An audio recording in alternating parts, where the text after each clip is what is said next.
lamang mag-aalas at malapit sa kaibigan at katapatang loob ng Espanyol na Gobernador General. Magbabalik ako sa Pilipinas upang itakas ang pinakamamahal kong si Maria Clara. Maghiganti at magsimula ng revolusyon. Ako si Basilio, isang nalalabing apoy sa gitna ng dilim. Pilit na pinapaypay ng pangarap ngunit tinatangay ng hangin ng pagkaapi. Anak ako ng isang inang nabaliw sa dalamhati. Isang aninong nilamon ng kawalang katarungan. Sa paglipas ng panahon, ako'y naging isang halamang pilit na lumalago sa tigang na lupa. Nagsusumikap umangat sa pamagitan ng karunungan. Sa pag-asang ang liwanag ng edukasyon ay magiging mitsa ng tunay na pagbabago. Ngunit hanggang kailan mananatiling tahimik ang apoy bago ito maging isang lagablab? Ako si Sagani, mahirap na estudyante ng Abogasya Makata at matalik na kaibigan ni Basilio. Sinusuportahan ko ang hakbang upang magkaroon ng isang akademya. Isang akademya na kung saan ang mga idyo na katulad ko ay maaaring matuto ng wikang Espanyol. Ako ay pamangkin ni Padre Florentino. Sa panahon ko, wikang walang pagkakasalang mga kabataan sa nagtatanim ng sama ng loob at galit sa mga praile. Ang kasalanan ay nasa nagtuturo. Silang mga nagtuturo na hindi kailangan magkaroon ng malayang kaisipan. Ang mga praile ang siyang may pananagutan na hubugin ang mga birheng kabataan sa isip at katawan. Ngayon, natupad na ba ng mga praile ang kanilang mga pananagutang ito?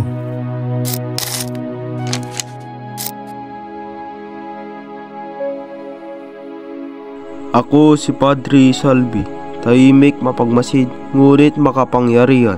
Hindi ko kailangan magtaas ng boses para mapatakbo ang San Diego. Isang kumpas ko lang may babagsak. Si Ibarra isang hadlang na dapat mawala. Si Sisa isang patunay ng aking kalupitan. At si Maria Clara isang kagandahan. Hindi ko maaring angkinin, ngunit hindi ko kayang palayain. Ako si Padre Salvi, sigaw kundi aninong unti-unting sumasakal. Lupa, pawis, dugo. Ibinuhos kong lahat para sa aking munting bukri. Ang aking yaman, ang aking buhay. Ngunit anong ginawa nila? Ninakaw nito ng walang awa. Pinilit kong lumaban, ngunit sa bayang ito, ang batas ay para lamang sa mayayaman. Ako isang magsasaka, noon ngayon isang tulisan. Hindi ako masama, pero kung hustisa ang ipinagkait sa akin, ako mismo ang kukuha nito.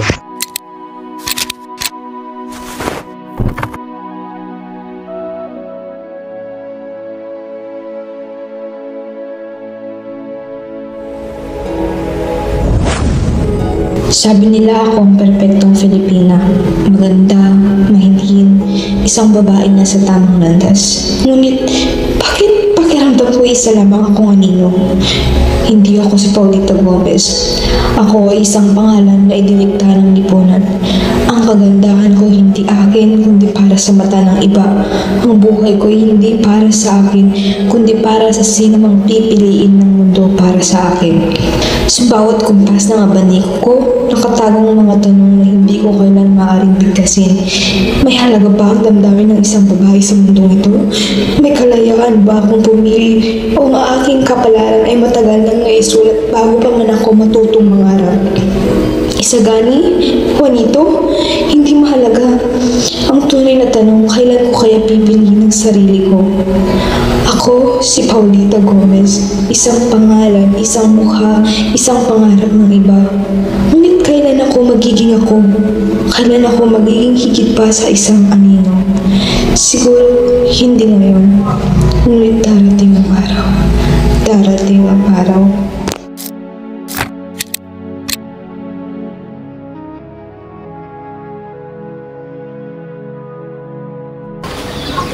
Ako si Maria Clara de los Santos at ako'y madalas ding tawaging Clarita. Ako ang nag-iisang anak nila Doña Pia Alba at Kapitan Tiago. pinakamagandang bituin at nag-iisang mutya ng San Diego. Ako ay may katangiang mahinhin, maganda, masunurin, mapagmahal at kilala bilang may kalinisang puri. Bilang isang babae, ako ay madalas ding ilalarawan bilang isang mestisa. Bilog ang mga mata at ito ay marahil ang naging pamantayan ng kagandahan sa Pilipinas.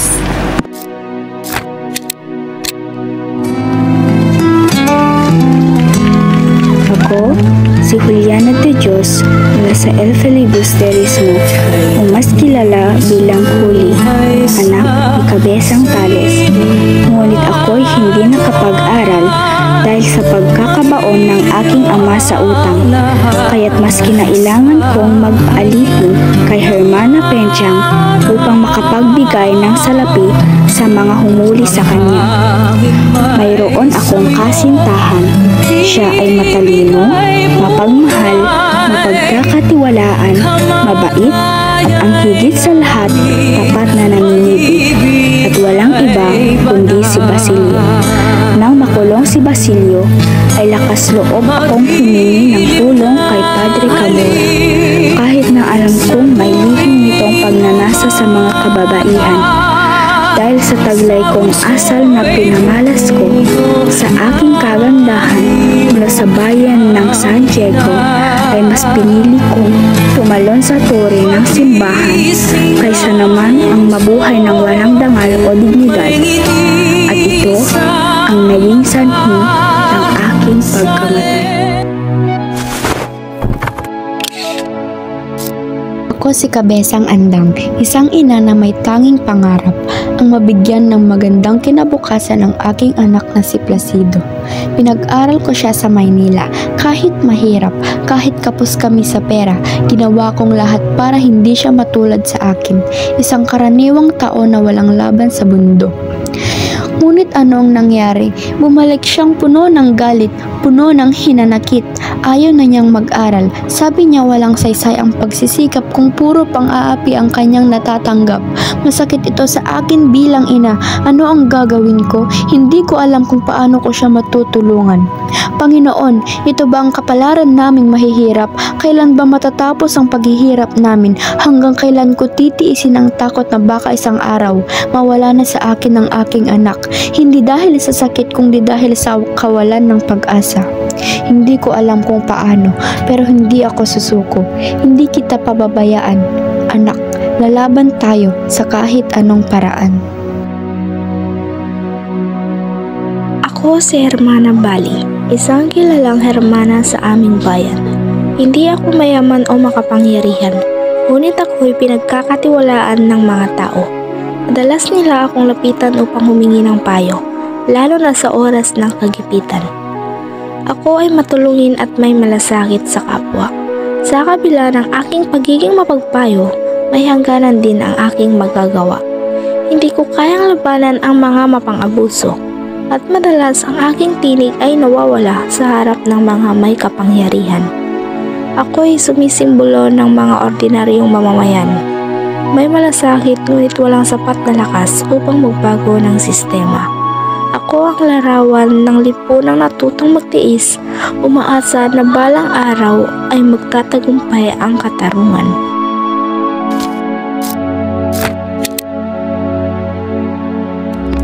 Hay nako! Napakarami na ng mga tao, napakaingay at sobrang gulo. O kayo mga hampas lupang Indyo, hindi ba kayo magbibigay galang sa akin? Ako ba hindi niyo kilala? Bueno, ako si Doña Victorina de los Reyes de Espadaña. Tignan niyo ang kolorete sa aking mukha, ang kulot at kulay sa aking buhok, ang magaganda at magagara kong kasuotan na tila para lamang sa isang mestiza. Kaya kayong mga Indyong singitim na mga Aita, dapat igalang niyo ako. Hay, naalala ko noong bata pa ako, maraming nang nilikaw at namamangha sa aking kagandahan, ngunit tinaboy ko sila. Kasi ba naman, bakit ako magpapakasal, magpapasakal sa isang Indyo? Hindi ito maaari. Bata pa lamang ako'y alam ko ng mga Espanyol ang magpapakasal sa akin. At ito ang aking dream boy, si Don Tiburcio de Espadaña.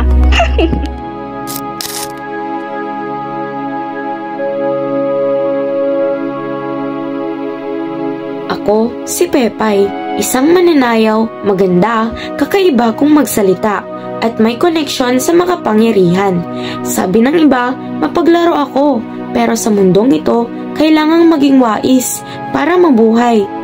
Oo, malapit ako kay Don Custodio at may nagsasabing kaya kong impluwensyahan siya. Pero hindi ba't lahat ay may paraan para makuha ang gusto nila? Hindi ako revolusyonaryo pero hindi rin bulag sa katotohanan. Alam ko na sa larong ito hindi emosyon kundi diskarte ang panalo. Ginagamit ko ang sayaw, ngiti at koneksyon. Iyan ang paraan ko upang gumalaw.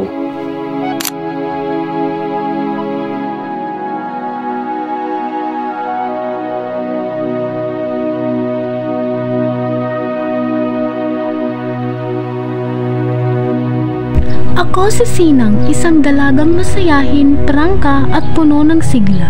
Kilala ako sa aking pagiging palabiro at madaldal.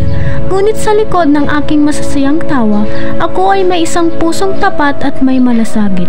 Mula sa isang mayamang pamilya bilang anak ni Kapitana Tika at Kawan, hindi ako nagpapadala sa yaman at kapangyarihan. Mas pinapahalagan ko ang tunay na pagkakaibigan lalo na kina Paulita Gomez at Basilio. Ako ang sagisag ng liwanag at pag-asa sa isang nobelang puno ng galit at paghiganti. Sa mundo ng kasakiman at pang-api, ako ang tinig ng kasiyahan at pagkalinga. Hindi ko hinahayaang lamunin ng lungkot ang aking paligid at sa oras ng pangangailangan, isa ako sa unang nagpapakita ng tunay na pagmamalasakit. Sa isang mundong puno ng sigalot, pinapaalala ko na hindi laging galit o dahas ang sagot. May puwang pa rin para sa pagmamahal, pagtawa at pag-asa. Ako si Sinang, hindi isang bayani, ngunit isang kaibigang tapat at handang maging ina.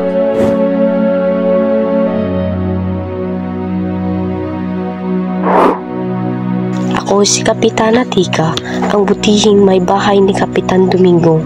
Sa mata ng iba, ako'y isang ulirang asawa, masunurin, mahinahon, laging nakatabi ng aking esposo. Ngunit sa kaloob-looban ko, may gumagabag sa akin. Bakit nga ba ang papel ng isang babae ay laging nasa anino ng kanyang asawa? Si Domingo ang nag-uutos, si Domingo ang nagpapasya. At ako'y sumusunod. Hindi ko man gustuhin, ito ang itinuturo sa aming mga babae. Ay dapat mapagkumbaba, dapat tahimik, ngunit may sarili akong isip. May nais din akong sabihin, may pangarap din akong gustong abutin. Hindi ko man ipagkakaila, mahal ko ang aking pamilya.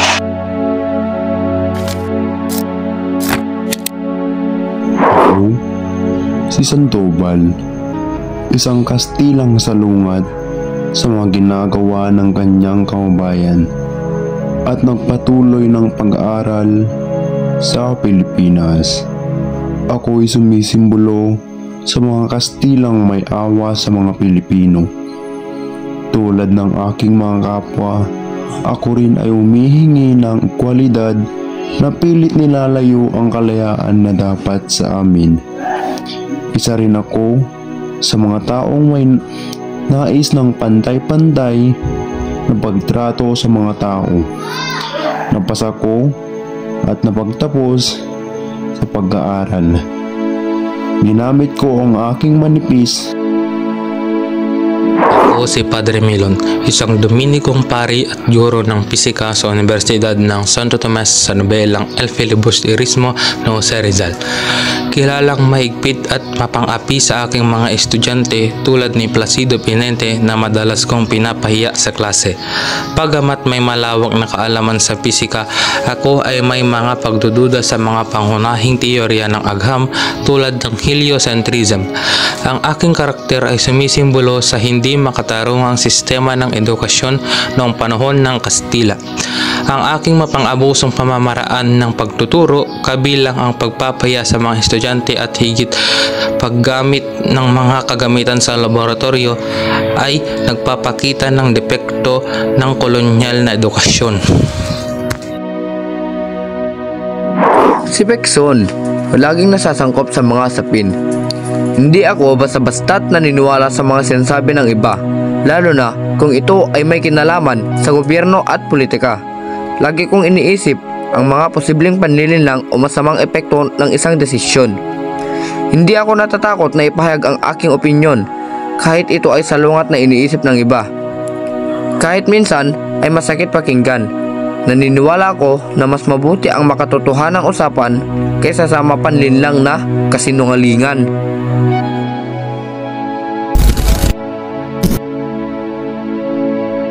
Ako si Hermana Penchang, isang mayaman at reliyosang babae na pinaniniwalaang ang kabanalan ay nasusukat sa dasal at pagsunod sa mga aral ng simbahan. Tulad ng isang kandila, ako ay nagliliwanag sa pananalig. Ngunit hindi ko namamalayan na ang aking sariling liwanag ay nakakapaso sa iba. Ako rin ay isang gintong barya, kinang ng yaman at pagiging mapagbigay sa simbahan. Ako rin ay isang hawla, tila nagbibigay ng proteksyon at patnubay, ngunit hindi namamalayang nakakulong sa aking paniniwalang inosenteng Julie. Sa aking paniniwalang ako ay makadiyos, hindi ko napagtanto na ako mismo ay isa sa mga humahadlang sa tunay na kalayaan ng aking kapwa.